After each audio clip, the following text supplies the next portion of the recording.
What an amazing film. That slow rendition of Saigon, oh, it kills me every time. You know what? Without even a question, I do want to say I love Trace so much. She's a collaborator, and that song Saigon. Those of you that don't know, her mom is Carol Kim, and Carol Kim sang the most popular rendition of that song, Saigon, and it was like a bop. They used to dance to that song, and for Trace to interpret it differently in that kind of slowed That's down, beautiful. nostalgic version, I'm just so honored to have that legacy. Also, a parent-child relationship in that song. Before I begin, I just want to kind of give notice to 50th anniversary of the Fall of Saigon on April 30th. We just happen to have a really great string of Vietnamese American stories and films like yourself. And we had Year of the Cat with Tony Wynn earlier this weekend. That was amazing. We have, The Sympathizer. We have a lot of shows and books. Ocean Vuong. I mean, how do you attribute kind of this rise in Vietnamese American voices that we see now that we never really saw like growing up? We just saw stories of the war. It's told by, the non-Vietnamese angle, non-Vietnamese American angle. I feel so proud. Power in numbers. We know that, and there's been a lot of people that have been paving the path for this to be possible. So, as much as I am so grateful for those that are my peers, and I think that it's been decades in the making of making, telling stories about this diasporic experience, that the people even before the diaspora were telling stories. So, they have been working hard and sacrificing a lot so that people like me could tell a story and share it. Um, I loved how you kind of interweave your story with kind of like a music doc. Was the original intent just to make the music doc focus on new wave music? It was your intention to like weave your own story in this?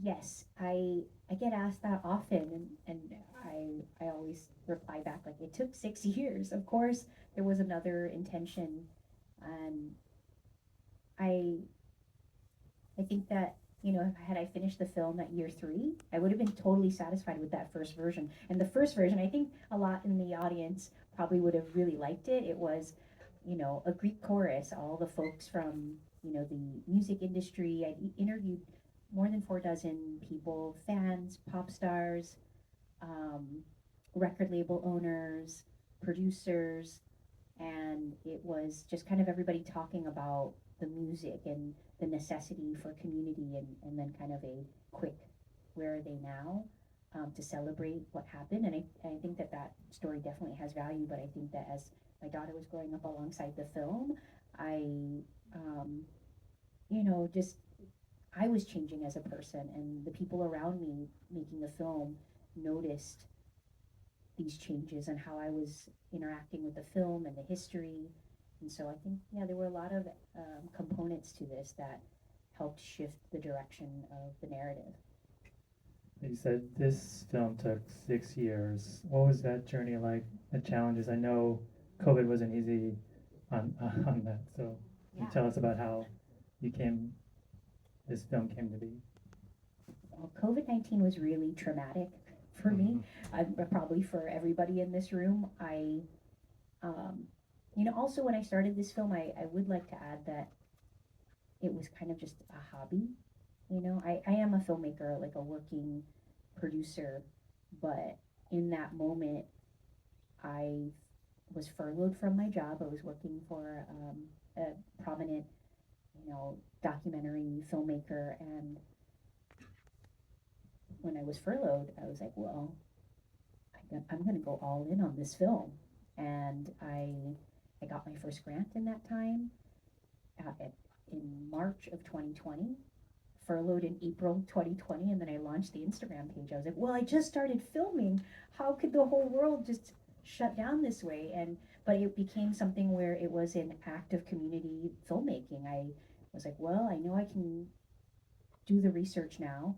And I just reached out to my community in this. At first, I was like, oh, I don't think anybody will get back to me. But I started to post photographs of my family and say, does anybody else have photos like this of, uncles, aunties, parents from the 80s? Please, you know, reach out. And at first it was just like my friends. Oh, cool, that friend sent in a couple of photos, and then it became hundreds of people, and it became thousands of photos. So it was really cool to be able to do that. It's cool to see my own family's photos in your Oh, yeah. Instagram post. So thank you. DM us with your photos, and you might see it on our gram. I sent it to my brother who lives in Houston. It's like, oh, I almost saw that film. Like, how was he? How are you? Anyway, Oh, he saw the film? he did not get a chance to see it, but I sent him the picture of us as kids in your Instagram post, and he had a kick out of that.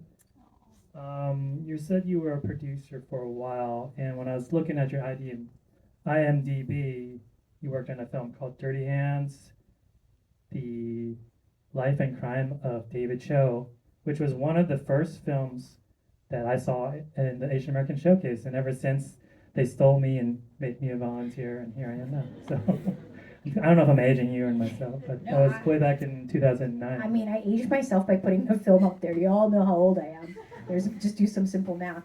But I think that, yeah, it was 2008. I was, you know, fresh in on the filmmaking scene, and I always wanted to work with people that look like me. So, Harry Kim approached me. I used to curate art shows.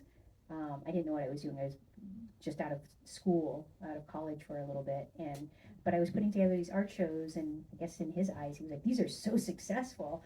But I curate people like David Cho into these art shows, and it was fundraising for underserved kids in the LAUSD, and I just knew I wanted to, I don't know, be involved in the community in that regard. And so they're like, "Well, you can put on events. You should produce movies." I was like, "What?" I don't know the first thing. I didn't go to film school. I didn't even know film was a career at that point, or at least not for me. And yeah, I went on a journey, and I knew that I just wanted to hang out with Harry and David at that point in time. It was a excruciatingly painful experience, but 2008 was also when the financial crisis happened, and we started to get calls from all the production companies before the crisis happened, and agencies, all of them, and then within a matter of less than 2 months, the crickets. So it's kind of crazy to have launched a film in 2008 and then another one in 2024, and now it's like that, with all the things that are happening in the world that are horrific, it's in the same. It feels like I'm in the same place again as that was my producing debut, and this is now so many years into the future or present. This is my directorial debut, and it feels like, in the face of not getting distribution or the rewards that you think you're supposed to get, it's been a hard and wild journey, but I'm a masochist because I keep doing it. It feels like the work that the Gene Sisco does and we do is just so important. Every time we get comfortable, something happens. Like the rise of Netflix, people stop going to the theater. COVID, people stop going to the theater. Just when we had a role, the government shuts down our funding. We can't have the ability to share our stories. So that's why it's so important for you to come see this film. It's designed that way, right? The more fear you have, the less you are out in the world sharing your stories, resisting, rebelling. You're like, oh, we stay inside and we consume. We do, they dictate things. I feel like it's by design. These kinds of things where the real crimes are happening in these white collar, powerful spaces, and here we are out on the street. They're like spending money to send people to places they don't even speak the language, like Sudan. Did anybody read the headlines today? Just like, WTF. I don't know. I'm just ranting because I'm pissed. I'm going to open up questions to the audience, but we already got some.